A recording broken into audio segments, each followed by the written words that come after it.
Hello everyone, my name is Barry Finnegan. I'm a lecturer at the Faculty of Journalism and Media Communications in Griffith College, and I'm a member of the Irish branch of the European Civil Society group ATTAC, ATTAC, the Association for the Taxation of Financial Transactions for the Aid of Citizens. You'll find some of my writing about CETA and TTIP on our website, atttac.ie. I'm against CETA. I think everybody should be. The first reason is because of the ISDS, Investor State Dispute Settlement. The marketing people in the European Commission have renamed it the ICS, the Investor Court System. So in the 1,598 pages of CETA, the CETA, the Comprehensive Economic Trade Agreement, which is the EU-Canada Free Trade Agreement, nowhere is the words ICS, Investor Court System, appear. So it's a marketing message. The idea is that foreign companies will be allowed to take our governments to court in private. It's a special private arbitration mechanism. The opening and closing sessions are, of course, going to be available to the public, but either party can say that the rest of it is maintained in secret. The idea is that when a government law or regulation interferes with the private profits of a private company, that the people then repay the company for all future unearned profits that they haven't earned yet. What you'll find when you ask Fine Gael backbenchers is, what's your favourite 10 ISDS cases from around the world? 80% of the cases have taken place in the last 12 years. So you must have some of your favourite cases. Are there any Irish High Court judgments or German or French court cases that you think trampled over the rights of foreign investors? And specifically, give us some examples where ISDS rode to the rescue of foreign capitalists and treated locals equally and with fairness. So ISDS is bonkers. The European Association of Judges, the German Association of Judges, not only are against it, but say there's no need for it, and that it's against the EU law.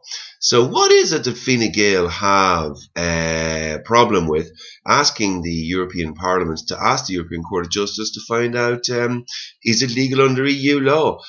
Anyway, the second reason I'm against CETA is because of the Regulatory Cooperation Committee. And the idea here is that whatever laws and regulations they can't get away with removing in the original 1,598 pages, that they set up a committee of experts, civil servants, from the Canadian Department of Trade and the EU Commission. They will then take submissions from stakeholders like the largest corporations in Europe and Canada, and then they will identify rules and regulations like, say, for example, injecting hormones into cows so that they grow faster for us to eat. And that they will identify regulations and laws that interfere in the private companies making private profit, and that they will then recommend that these regulations are removed. It will never see the light of day of a parliamentary body. These regulations will be swept aside at the touch of a bureaucrat's pen. The European Council of Ministers won't vote on it, the Irish Dáil won't vote on it, and the European Parliament won't vote on it. But you can see the wonderful efficiency when the emotional business of getting re-elected to a parliament is disconnected from removing health and safety regulations from the workplace, health and safety regulations from food, and how the politicians can say, it's not my fault, it wasn't me, it was the Regulatory Cooperation Council.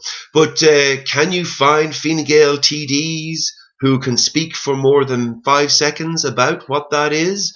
Have they spent hours reading about what they're about to plunge the European democracy into? No, because there hasn't been extensive, substantive, well-informed debate in the Fine Gael Commons across the country about what CETA is. But by God, I'll tell you, history will remember their names if this thing comes in. The next reason I'm against it is because the precautionary principle appears nowhere in the document.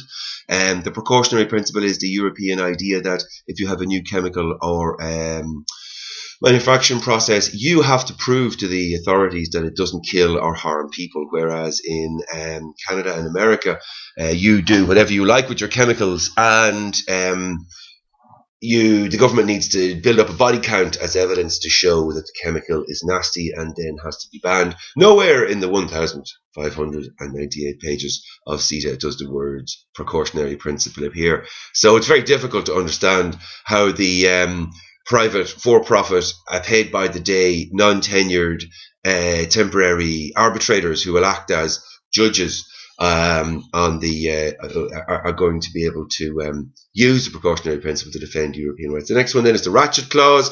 Government monopolies are to be phased out. It's going to be made illegal under international law to re-nationalise public services that have been privatised. The next reason then, of course, is the reservations. Ireland could have put down Fine Gael, Fianna Fáil, Labour and the Greens, who have all been in power during the negotiations of CETA, could have improved our list of reservations. Ireland has excluded 7 things from the CETA, so deregulation, privatisation and the ISDS won't apply to veterinary. There'll be no competition in veterinary services. Of course, the Honourable Society of the King's Inns and the Law Society are protected, so no free trade there. They could have protected water, education, health or undertaker services, as some countries across Europe did, but no. So there will be no mechanism through which the Irish state can impose regulations to do with quality in the water, in education, in health, and as we know from European Court of Justice rulings, anything that a fee is paid for is subject to the free market. So that obviously includes all our hospitals as well. But it would be nice if Fianna Fáil could make up for lost time and educate themselves about what the ratchet clause is and what the precautionary principle is, seen as they were partly responsible for getting us into this mess. Workers' rights out the window. Who's to say that a certain level of workers' rights, the workers' rights mechanisms in Europe aren't included in the ISDS chapter. So 20 days a year holiday seems like an unnecessarily restrictive and overly burdensome barrier to trade at the whim of 2 out of 3 arbitrators.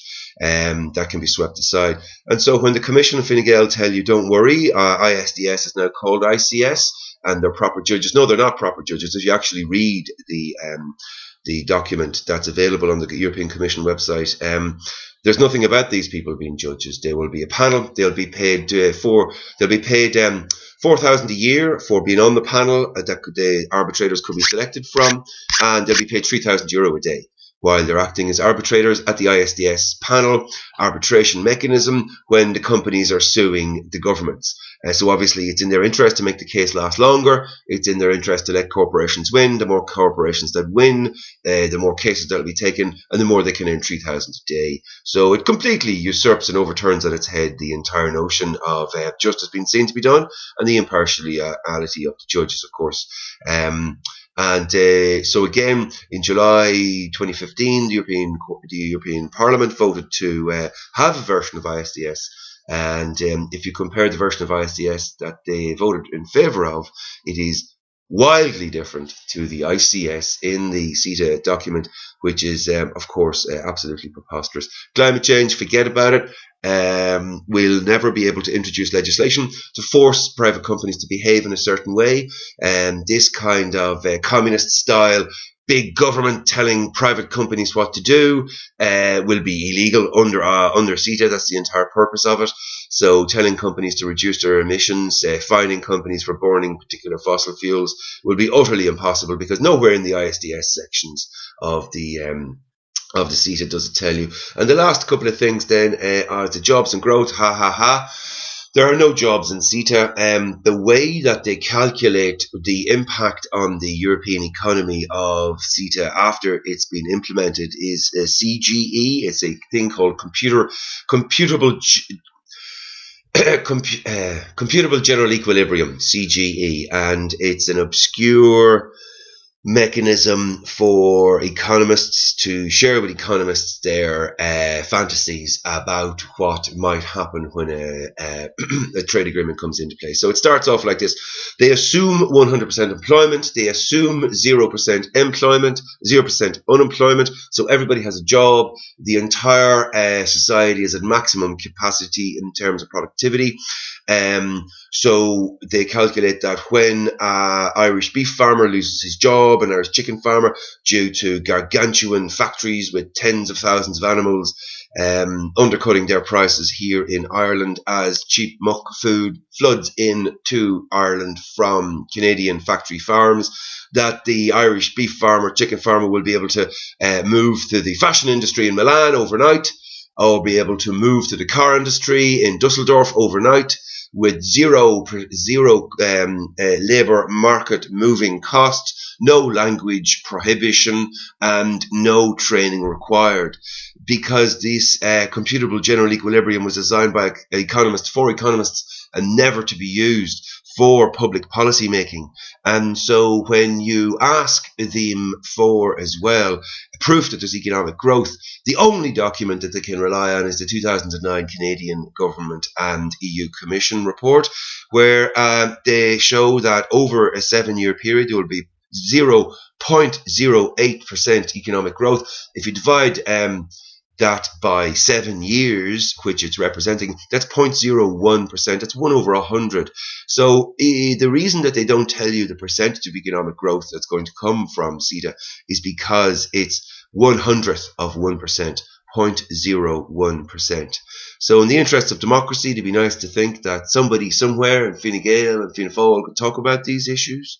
It'd be nice to hear Fianna Fáil saying that they will that they will vote against CETA in the Dáil when it comes up, and it would be nice to think that the Fine Gael MEPs could muster up the courage to go out into public and to discuss why they're in favour of CETA in public, and perhaps even debate against me.